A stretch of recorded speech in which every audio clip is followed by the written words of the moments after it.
This is Ekaterina Smirnova and my watercolor tutorial painting Glacier watercolor landscape.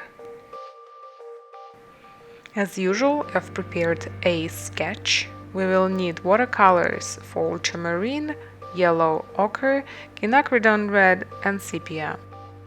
I am using watercolor rough 156 pound paper. You'll need also pencil and eraser. Let's observe what we have on the sketch. There are big pieces of ice, horizon line, water, a house for the scale, and the foreground. I will start with marking the horizon line, and then we'll make a sketch of the other objects on the painting. This artwork is a little more complicated. That's why perhaps it would be easier for you to follow some guidelines marked by a pencil. You don't have to do this. You could directly paint on paper, and I would like you to try more and more doing that without a pencil. But it's okay as you're a beginner to start with working with pencil. All of the materials that I use are always written in the description of the video, so if you want to find a detailed description, please check it out there. I'm speeding up the video, and now I'm making a house. House should follow perspective guidelines. And once I'm ready and marked all of my objects on the paper, I could move on for the watercolor. You could erase also some overlapping horizon lines. I'm going to mix two colors, red and yellow, and using wider brush we'll make a very diluted water mix. We've never done this before, but today I would like to tone my paper to begin with, to give it a warm feel, like this artwork is done on a sunset. For the next step, ensure that your paper is fully dry. I start with painting the sky. I've collected ultramarine blue diluted with water, and will be painting sky following the outline of the glacier.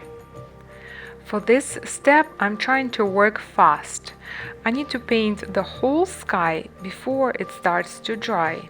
That's why perhaps using the wider brush is better, but maybe a little bit more difficult to get to the very detailed parts.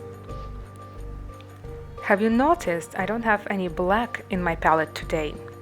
It's not a problem. For the foreground, I'm going to mix pretty much all of the colors and create something like gray, brown, red, blue.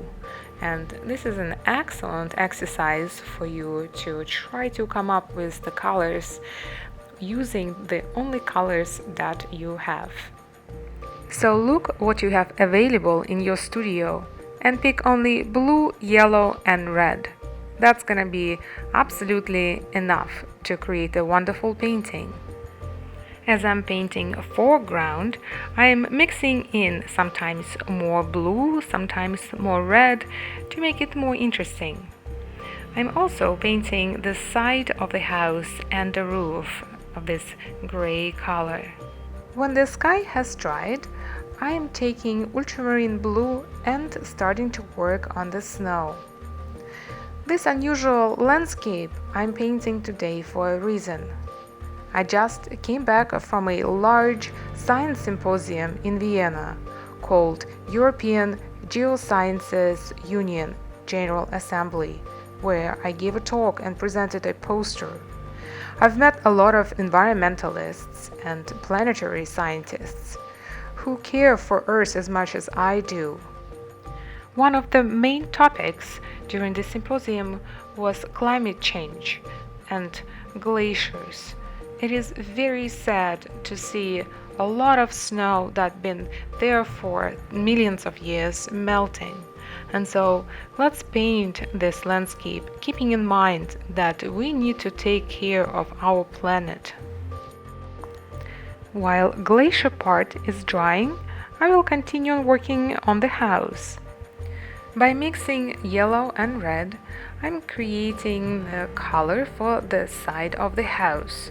I don't like wasting my time, so as one part of the painting is drying, I am taking this chance to work on the other side of the painting instead of waiting for the whole thing to dry. Do you remember that watercolor looks much more pale when it's dry? That's why you could always make something more deeper and darker in color. To paint the shadows on the glacier, I'm taking my dark mix, adding more blue color to it, and using a small pointy brush in order to create a shadow on the left side of the glacier blocks.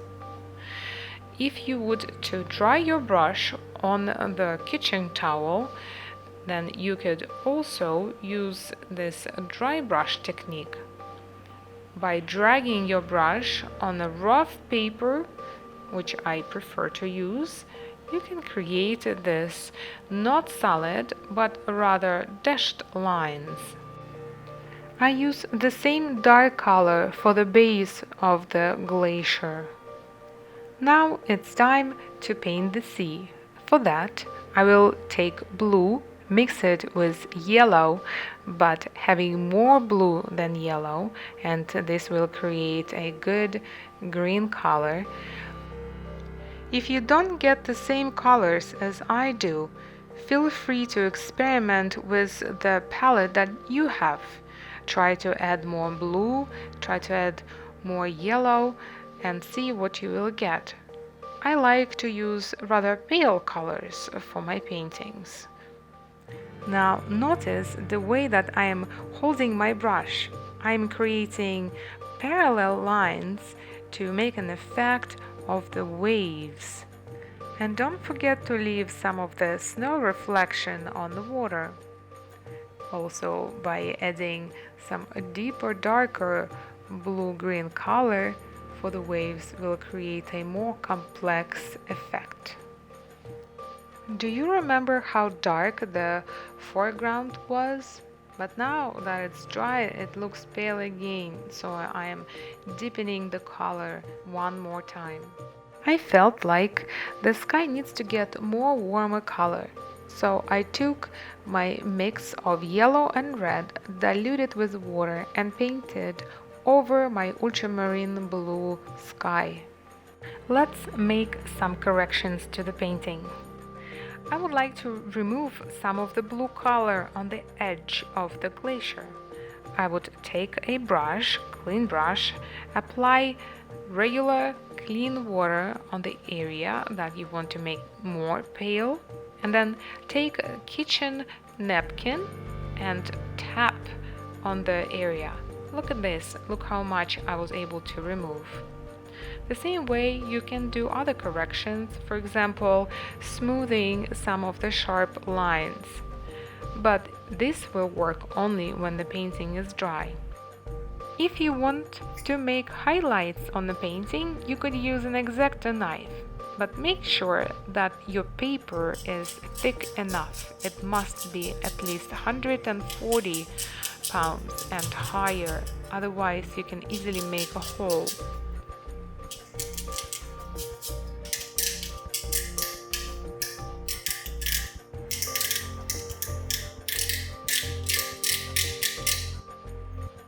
The artwork is complete. Let's dedicate it to Earth and think again that our actions really matter. Let's save our planet.